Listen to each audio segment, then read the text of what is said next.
Coucou, c'est Simpline. Dans cette vidéo, je t'emmène à Rome. Combien de personnes rêvent d'aller à Rome grâce au film de Audrey Hepburn?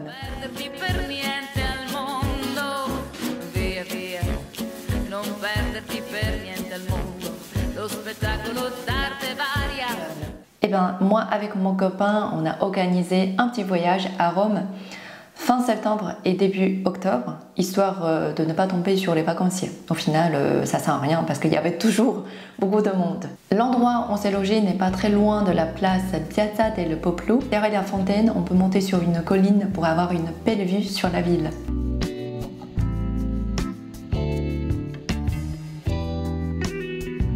Même si on a visité plusieurs endroits, mais c'est le Colisée que j'ai aimé le plus.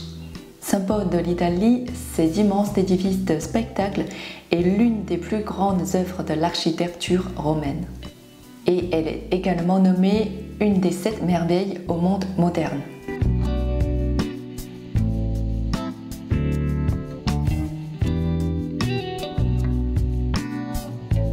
Avec le guide audio-vidéo, on écoute l'histoire et on regarde des extraits qui montrent sa restauration et des scènes de combat.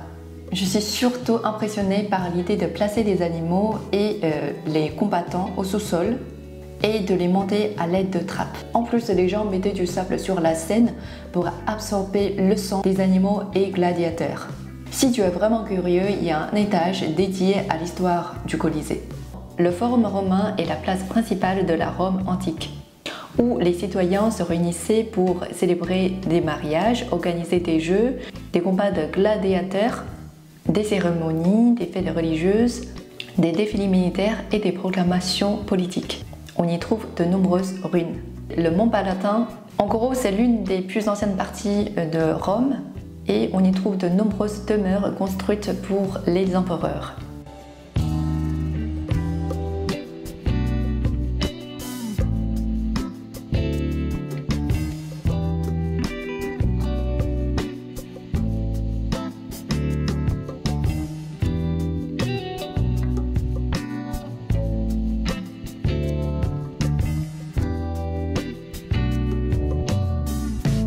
Les autres jours, on a visité la basilique Saint-Pierre, l'édifice religieux le plus important du catholicisme.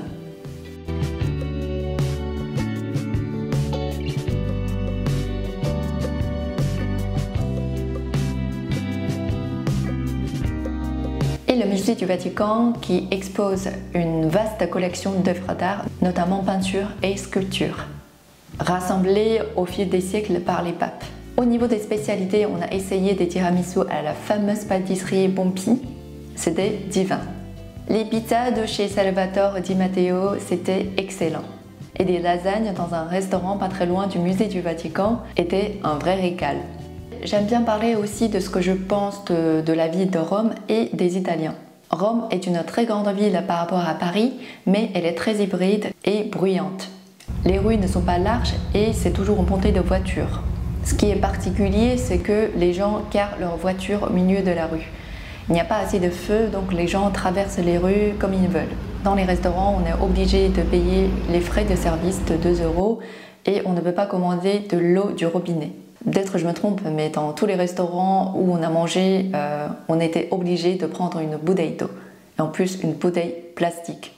Les Italiens sont en général gentils, même si je suis tombée sur une mauvaise serveuse et après c'est le problème dans le domaine du service, ça arrive. Donc voilà, je pense qu'avoir d'outils concernant notre voyage à Rome.